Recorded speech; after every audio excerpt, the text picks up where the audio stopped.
Salut à tous, bienvenue à un nouvel épisode de l'émission Le Saviez-vous? Aujourd'hui, nous avons le privilège de recevoir sur notre plateforme les magasins de chaussures Rubino avec comme invité bien sûr Monsieur Angelo Rubino, vice-président des chaussures Rubino. N'oubliez pas d'aller vous abonner à notre page YouTube, la page Facebook Live Production et surtout partagez cette émission. Partagez cette émission parce que vous courez la chance de gagner une des 2 cartes cadeaux offertes par les chaussures Rubino d'une valeur de 50 $. Profitez-en aussi d'aller sur notre site internet liveproduction.ca, de créer un compte gratuitement afin de pouvoir nous suivre et de bénéficier des divers rabais offerts par Live Production. À tout à l'heure.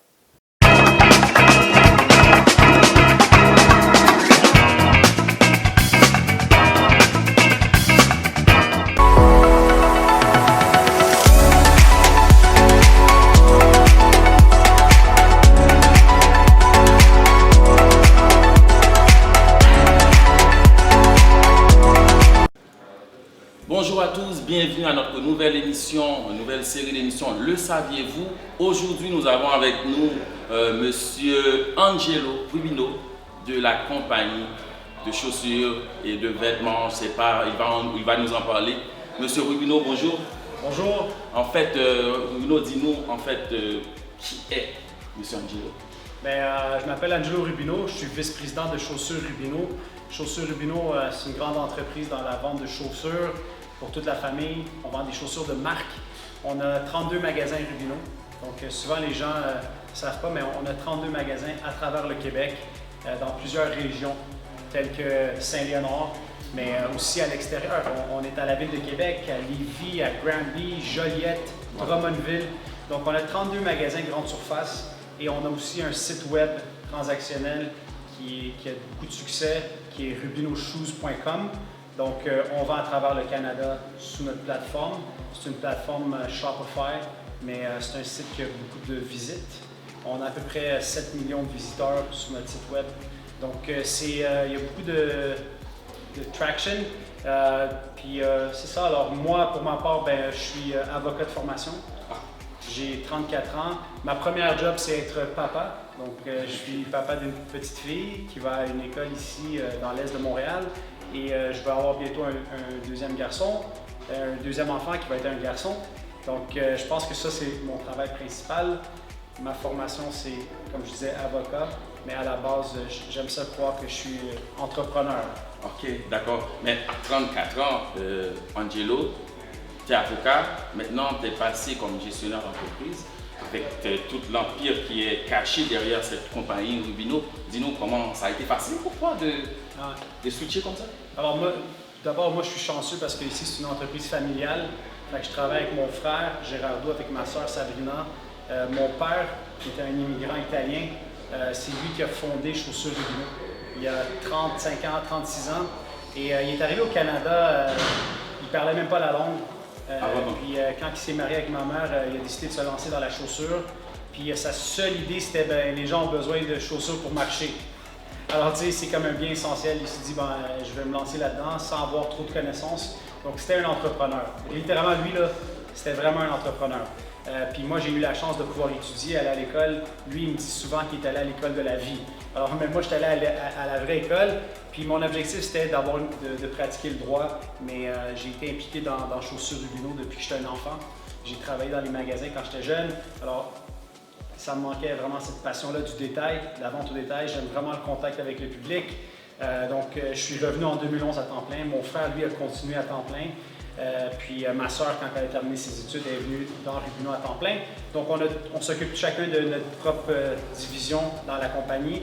Puis mon frère, lui, c'est beaucoup l'immobilier. Alors, on a un gros portefeuille immobilier. Beaucoup de nos magasins sont dans nos propres centres d'achat ou dans nos propres bâtisses. Donc, surtout en région.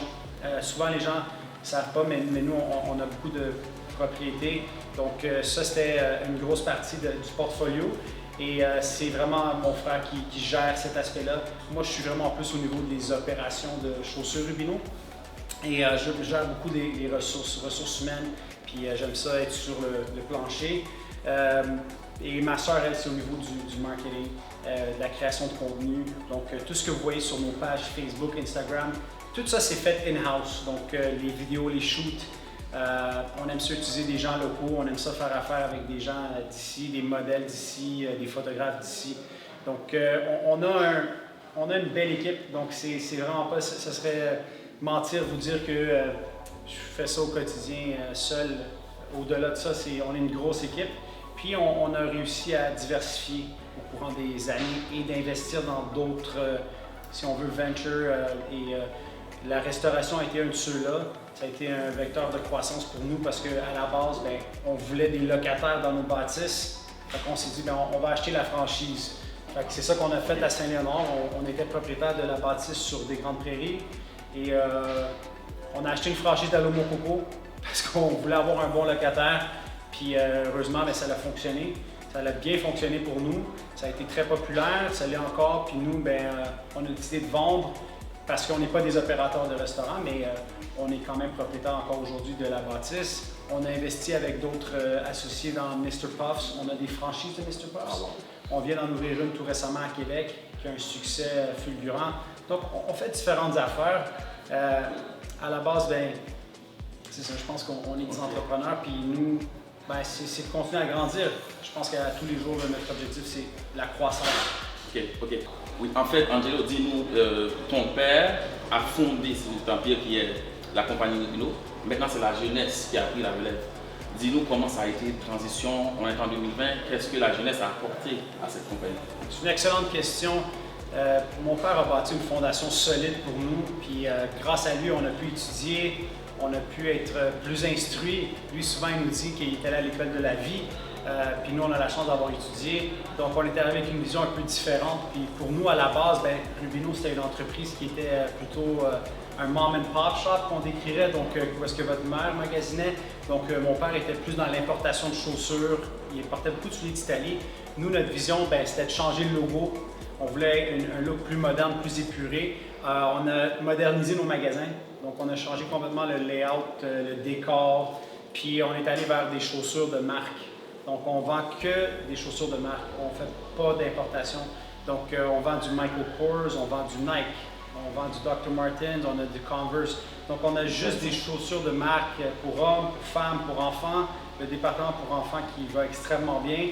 Et tout ce qui est bottes, chaussures et de plus en plus d'accessoires, que ce soit dans des sacs à dos, sacs à main et également bas et j'en passe. Okay. Donc de plus en plus, là, on va avoir des accessoires dans nos magasins Rubino, ben, c'est rendu plutôt une compagnie maintenant d'immobilier, donc on a beaucoup de propriétés. Nous, on s'est dit, tant qu'à payer un loyer, puis dans un centre d'achat, ben, on va se payer un loyer à nous-mêmes, puis on va payer une hypothèque, puis un jour, ben, on va être propriétaire de la bâtisse. Fait que c'était ça un petit peu l'idée.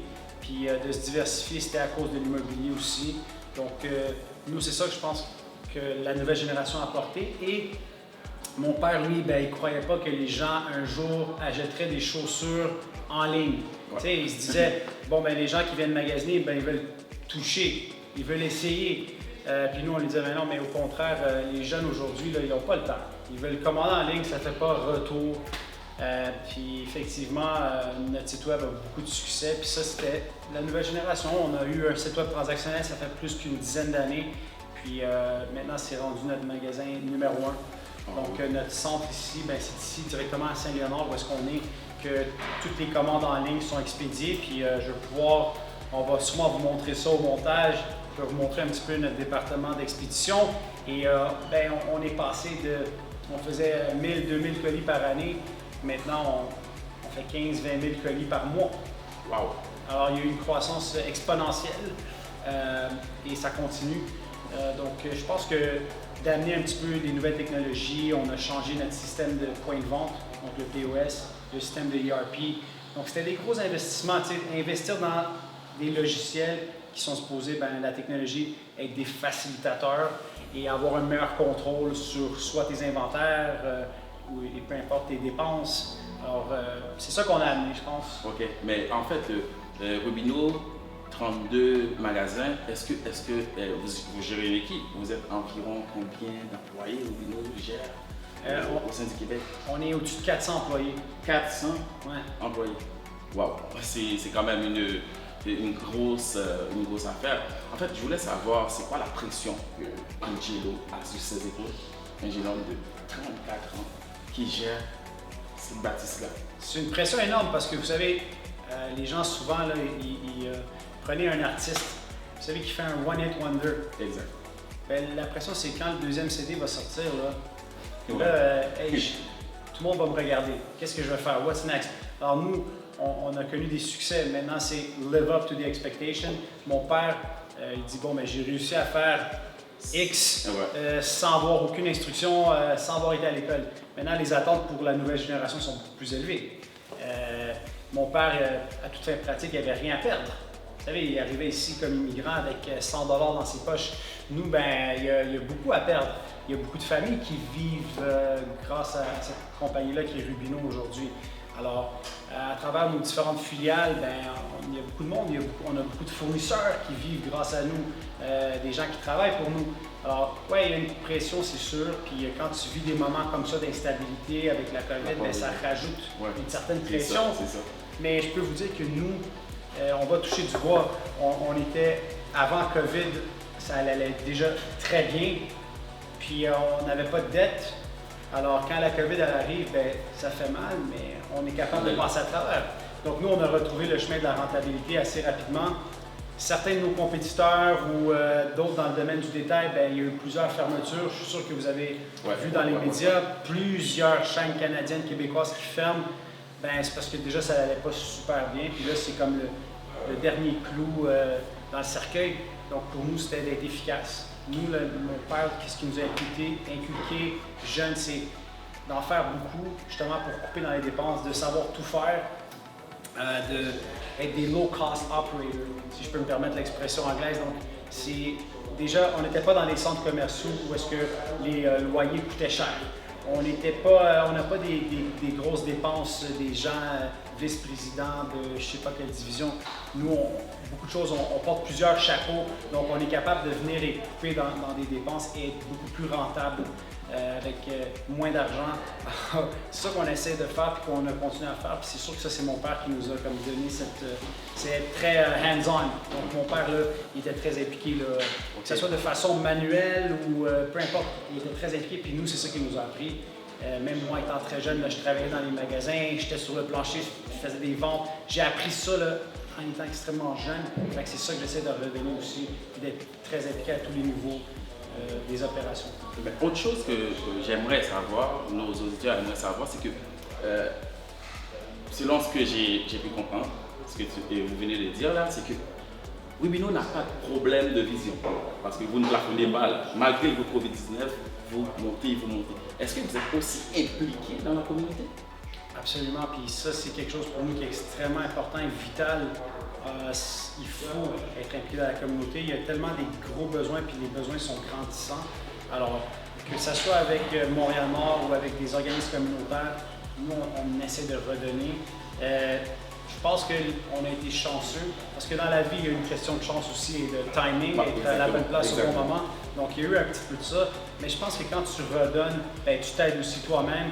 Alors, je crois beaucoup à ça. Je crois beaucoup aussi à l'authenticité. Donc, en étant comme ça impliqué avec les gens du milieu, ben, ça nous rend en tant qu'entreprise beaucoup plus authentique et vrai, humble. Je pense que ça, c'est important. Alors, je peux vous donner un exemple. Il y a quelques semaines, c'était la rentrée scolaire. Il y avait beaucoup de jeunes cette année qui avaient de la difficulté pour la rentrée, surtout à s'équiper pour l'école avec des chaussures, des sacs à dos. Donc, nous, avec Desjardins de Sault-Récollet, Montréal-Nord, on a fait un don de 150 paires de chaussures. Et là, les familles venaient, c'était avec entre parents de Montréal-Nord. Donc, ça, c'est important. À chaque année, on organise un gala, puis on regroupe tous nos fournisseurs et on est 500 personnes. Donc, on collecte des fonds puis on remet ça à des organismes communautaires locaux. Donc, ça, c'est super important pour nous d'être impliqués et de continuer à être impliqués.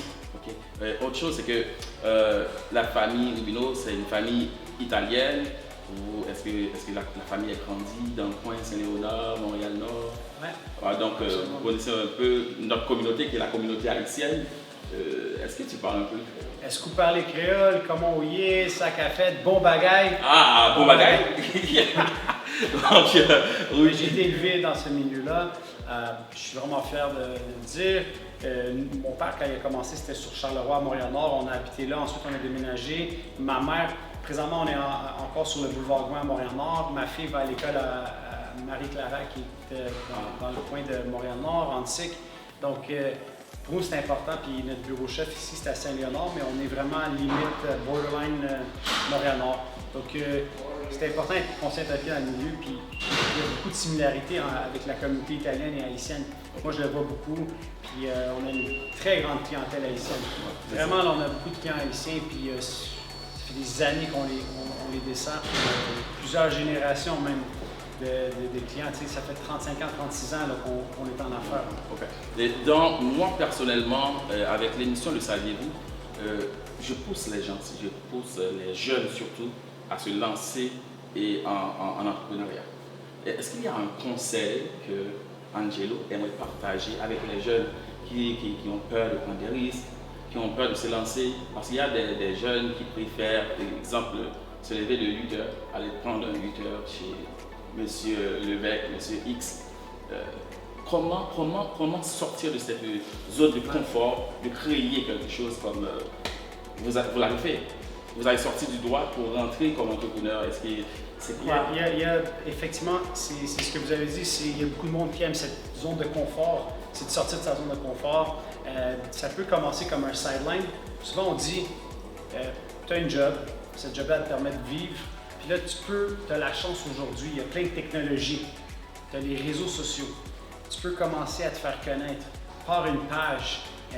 Invite tes amis, invite ta famille, invite les gens à partager. Nous, là, les réseaux sociaux là, nous ont permis d'exploser notre business, de nous faire connaître et de rayonner, créer du contenu. Il y a tellement de choses que tu peux faire aujourd'hui que dans le temps, là, c'était très difficile. Il fallait dépenser beaucoup d'argent pour se faire connaître. Aujourd'hui, tu as ça au bout de tes doigts. Tu peux te connecter, puis partager des images, créer du contenu. Souvent, les gens ont peur de partir comme trop petit. Je te dirais comme, il n'y a pas de... quelque chose. Est-ce que vous pouvez reprendre? Souvent, les gens ont peur de partir quelque chose puis se disent c'est comme trop petit. Puis chaque petite chose que tu vas faire, ça compte à ce niveau-là. C'est très important. Fais des lives sur Facebook. Vas-y, fais des appels. Va rencontrer du monde. Il y a tellement d'opportunités. C'est une affaire incroyable. Puis les gens, souvent, c'est ça, ils préfèrent le confort. Puis de savoir que à chaque semaine, ils ont une paye, que de se lancer et de prendre des risques. Mais moi, je dis des risques calculés. Exactement. J'allais en parler de ça, des risques calculés. Parce qu'il y a des gens, oui, tu peux te lancer en entreprise, exemple. Mais par contre, tu commences, exemple, je travaille, je commence à faire ça à temps partiel. Parce que je dois avoir du sou pour payer mon loyer, pour payer mes factures. Mais oui, des risques calculés. Mais autre chose, c'est que je constate aussi, c'est est-ce que tu as l'amour de ce que tu fais? Ça, c'est une des choses. Il faut être extrêmement passionné dans ce qu'on fait. Nous, dans nos valeurs, là, ça semble cliché, mais l'amour, la passion, la croissance, la communication est extrêmement importante en affaires. Fait que ça, c'est des choses qui sont comme très importantes pour nous en tant qu'organisation et de famille. Mais, tu sais, quelqu'un qui veut se lancer en affaires aujourd'hui, là, il y a des opportunités. Puis des fois, les grosses entreprises, ils ne regardent même pas ces opportunités-là parce que c'est trop un produit qui est comme niche. C'est quoi, comme c'est trop focusé. Puis je vais vous donner un exemple. Lululemon, ça vous dit quelque chose, là, les pantalons de yoga? Non, il y avait tellement de compagnies d'athlétique et de sportswear, il y en avait plein, des milliers. Quand tu arrives et tu veux faire de la compétition à Nike, à Adidas, c'est très difficile. Mais les autres, ils se sont dit, nous, on va faire des pantalons pour le yoga. Ils ont un succès international. Fait qu'eux autres, ils ont trouvé un produit niche que les grandes multinationales ne voulaient même pas s'intéresser à ça. Là, maintenant, on a noté que tout le monde fait des pantalons de yoga. Toutes les compagnies en font. Mais les autres, ça a été les premiers. Donc, ils ont trouvé quelque chose de niche, puis ils se sont lancés à fond. Puis, ils ont été, tu sais, il faut être passionné par quelque chose. Donc, la personne était sûrement passionnée fou du yoga. Elle a créé un piece of garment, un morceau de linge qui était comme approprié pour ce genre d'exercice-là. Puis c'est devenu un succès mondial que ça a été. Alors, il faut à la base avoir quelque chose, que ce soit un produit, un service, peu importe ce que tu offres, il faut que tu sois la personne la plus passionnée. OK. Donc, mesdames, messieurs, nous allons maintenant passer à une phase que peut-être que M. Angelo ne le savait pas. Donc, c'était quoi? Ça va être quoi? Donc, M. Angelo, dis-moi, on a ici des bottes. est-ce que vous pouvez nous différencier les différents types de bottes qui sont là? C'est quoi? Pour moi, là, si j'achète une paire de bottes ici, je peux dire ça. Là. Est-ce que si je prends ça, c'est pas la même chose que de prendre ça? Mais premièrement, ça c'est pour enfants. Alors si tu prends ça, ça va aller mal. Ça, c'est pour? Enfants. OK. Donc j'ai amené un petit assortiment ici de différentes marques qu'on vend chez Rubino. Donc notez, nous, on n'est pas des fabricants, hein, on est des détaillants, on vend plusieurs marques. Donc ici en avant, vous avez des bottes Basinco. C'est une marque portugaise. Okay. Donc c'est une fabrication vraiment exceptionnelle, des cuirs vraiment de qualité et la doublure qui est super importante l'hiver. Vous voyez ça? Ça c'est de la vraie laine. Ah ouais.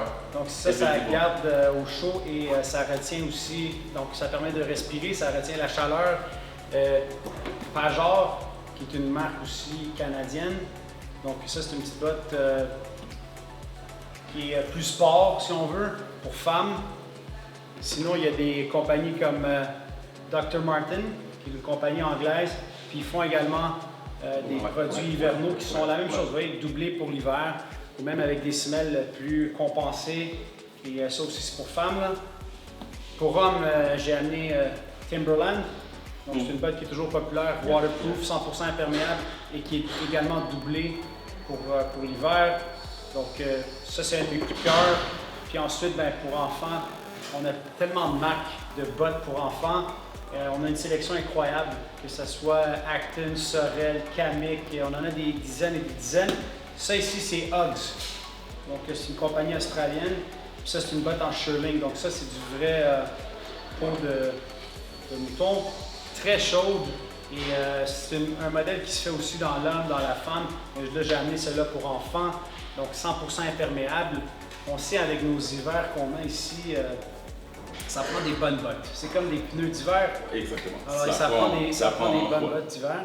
Puis chez Rubino, on a une grosse sélection. Puis notre plus grosse saison, c'est la saison hivernale. Notre plus gros mois de l'année, c'est le mois de novembre. Aussitôt qu'il y a une première bordée de neige, c'est la folie.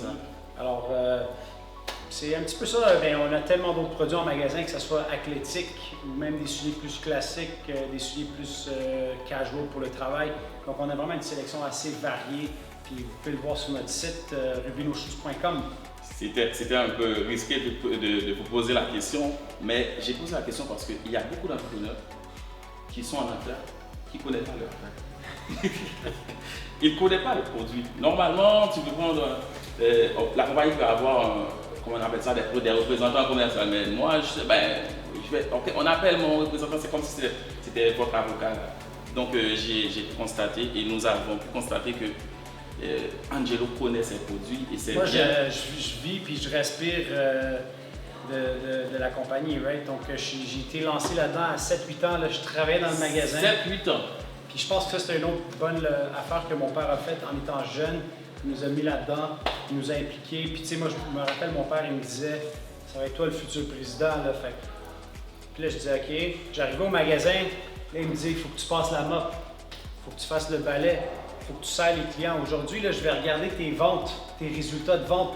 Là, j'ai dit, mais père, tu m'as dit que je vais être le futur président.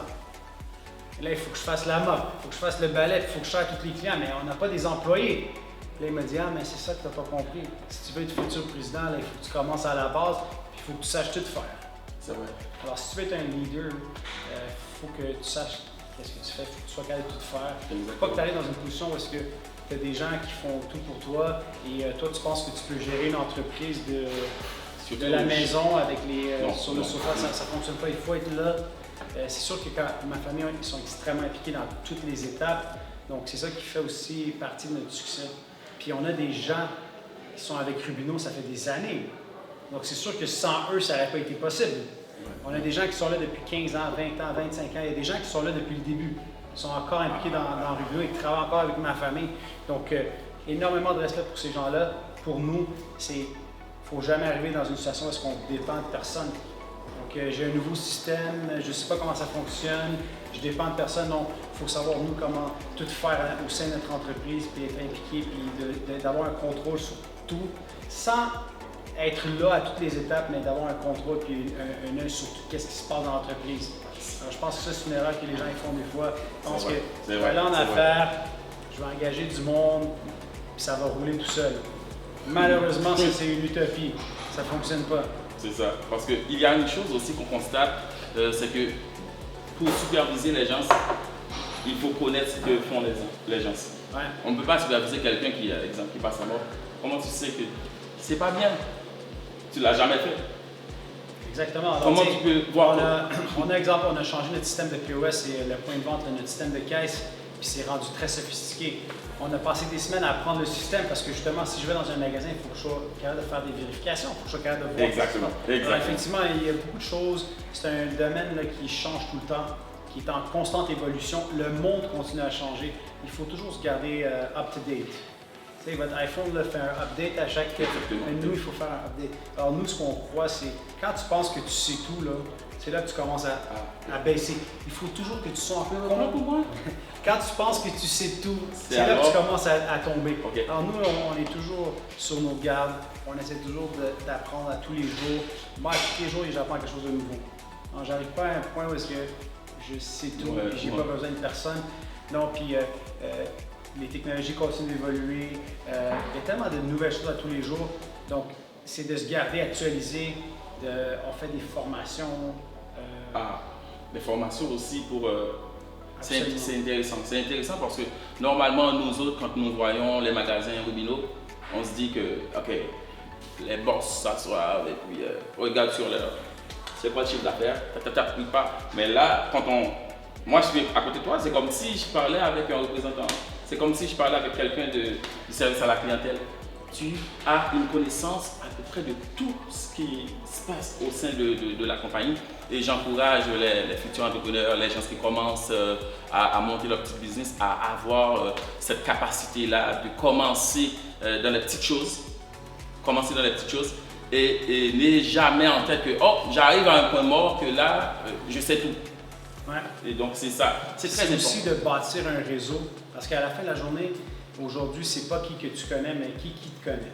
Donc de se faire connaître. Moi, là, je suis impliqué dans plusieurs conseils d'administration. Je suis sur la Caisse des Jardins. Je suis impliqué sur le conseil d'administration de l'Institut Pacifique. Donc là, sur le conseil d'administration de l'Institut Pacifique, il y a une vice-présidente de KPMG. Alors là, je me fais des nouveaux contacts. C'est vrai. Oui, c'est ça. J'arrête jamais de... Parce que je pourrais dire, moi, là, je suis confortable. Pourquoi est-ce que j'irais perdre mon temps sur un conseil d'administration? Bien, au contraire, j'y vais, je rencontre des gens intéressants, je me fais des nouveaux contacts. Donc, ces gens-là, maintenant, ils me connaissent. Donc, ça, qu'est-ce que je fais? C'est ce que j'ai appris. Là, il pourrait arriver une opportunité dans 6 mois, dans 1 an. Alors, la réputation a beaucoup à faire. Si tu brûles ta réputation au départ, il n'y a personne qui voudra faire affaire avec toi. Donc nous, on a toujours pris soin de nos employés et pris soin de nos fournisseurs. On a toujours payé notre monde. Alors pour nous, c'est important. Puis maintenant, quand on lève le téléphone, bien, les gens y répondent. Ils sont là. Puis ça, c'est très important de bâtir des relations solides avec puis se bâtir un bon réseau. Donc ça va te prendre quoi? Un bon avocat. Ton meilleur ami, ça devrait être ton avocat, ton banquier. Donc nous, on a des très bonnes relations avec notre banquier. Puis notre assureur, on a des bonnes relations. Tu sais, il faut bâtir un réseau solide. Quand tu veux te lancer, puis c'est pas trop petit, il y a des compagnies qui sont parties de rien, qui sont rendues internationales. Alors, il faut croire en soi, il faut foncer, puis il faut être passionné, comme on a dit, par qu'est-ce qu'on fait. En un mot, il faut être un entrepreneur impliqué dans ta communauté. Alors un leader, là, c'est quelqu'un qui montre le chemin, qui le fait, et non quelqu'un qui est en arrière et qui dit aux gens quoi faire. Okay. C'est sûr que nous, c'est comme ça qu'on voit ça. C'est la seule façon que tu peux avoir du succès en affaires, c'est être impliqué dans toutes les petites facettes, puis il n'y a rien que tu vas faire qui n'est pas important. Toutes les petites choses sont importantes. Intéressant. Bon, chers internautes, mes amis qui nous écoutent, on avait avec nous Monsieur Angelo Rubino. Angelo, en fait, c'est pas le mot de la fin. C'est le mot de la fin. Tu as quelque chose à dire à nos fans, ou sinon à tes proches, je sais pas. Moi, ce que je vous dirais, c'est si vous vivez des moments difficiles là, en ce moment, inquiétez-vous pas. Si on ne vivait pas des moments difficiles, là, on ne pourrait jamais savoir c'est quoi le bonheur. Puis il faut qu'on soit capable de surmonter des fois des difficultés, comme des struggles quotidiens, pour être capable de passer à une autre étape. Fait que si en ce moment vous êtes en entreprise ou vous avez des difficultés, juste abandonnez pas. Continuez de foncer. Et je vous le dis, des fois, là, vous êtes à une petite coche d'avoir un succès. Puis je vous dis de continuer. Les gens disent que ça va bien aller. Moi, je trouve que ça va pas si mal. On est chanceux d'être en Amérique du Nord, au Canada, de vivre dans un pays que justement on a eu un bon support. Il y a des gens en ce moment dans le monde qui c'est vraiment extrêmement difficile. Alors, moi, j'essaie d'avoir de la gratitude. Ce matin, là, quand je me suis levé, je me suis dit I'm grateful for. J'ai de la gratitude pour. Et là, je nomme mes gratitudes. Ça me permet de continuer à avancer. Parce qu'on a tous des problèmes. Vous comme moi. Puis on en a des difficultés. Nous, en ce moment, on a une difficulté, exemple, au niveau de nos ressources humaines. On a de la difficulté à avoir des gens qui viennent travailler. Mais j'essaie de regarder the big picture. L'image et de me dire, bon, mais c'est quoi les choses pour lesquelles j'ai de la gratitude aujourd'hui? Puis c'est ça qui me donne la force de continuer. C'est ça. D'accord. Bon, Angelo, je vous remercie. Merci à vous. Merci d'avoir répondu positivement à l'invitation pour l'émission Le Saviez-vous? Et nous remercions aussi nos fans. N'oubliez pas d'aller liker la page. Abonnez-vous à Live Production. Nous avons notre site internet liveproduction.ca, notre page YouTube aussi, notre channel, notre page Facebook. Allez-y, abonnez-vous. À la prochaine.